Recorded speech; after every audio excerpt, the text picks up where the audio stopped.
Good morning! Good morning mga mi. So today we are going to make choco for Mikael because today Mikael don't have school. Nakon?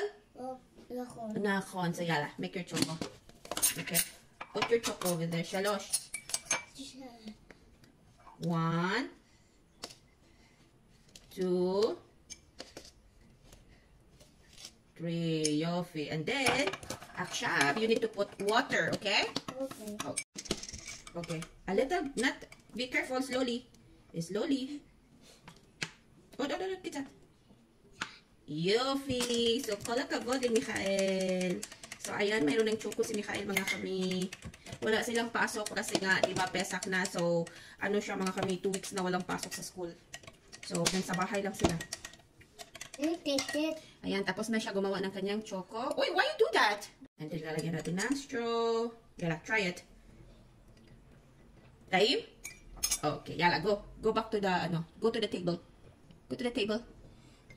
And now, mga kami, gagawa din tayo ng choco. Tapos, lalagyan natin siya ng collagen. So, bali 2 months na akong umiinom dito, mga kami, collagen. Kasi nga, diba, matanda na tayo. Kaya dapat mayroon tayong pampahinto ng ating mga, kapag matanda ka na, kasi kailangan mo nang uminom ng collagen. So, ayan. Kasi minsan nakukulubot-kulubot na tayo kapag tumatanda na tayo. Kaya mag-collagen tayo. So, ang gagawin ko, kasi hindi ko gusto yung taste ng collagen kapag pure siya, na water lang ilalagay ko. Lalagyan ko siya ng choco.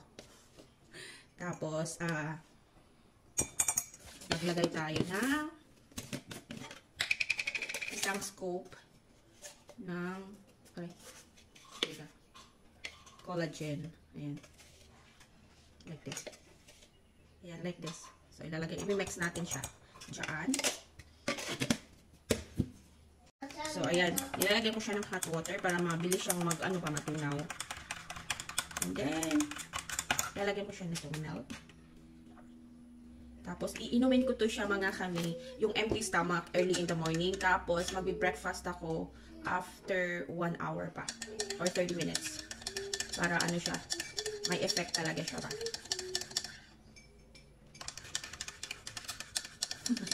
Ganito yung sekreto ko, mga kami. 2 months na akong nagko-collagen. Kasi nga, diba, na ako 39 na ako. Kaya, nagko-collagen na tayo. What is that? Labriot, matok sili. Labriot. You say a snake? Oh my goodness. Okay, yala, I'm coming.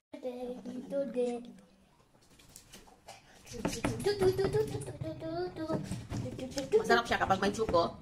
Tapos minsan, mga kami, yung ginawa ko sa collagen is nilalagay ko siya sa parang petal, yung parang syrup na juice. Yun, nilalagyan ko siya ng ganun. Nilalagyan ko siya ng flavor para hindi maamoy medicine pa. Yun lang. Good morning, everyone. Bye!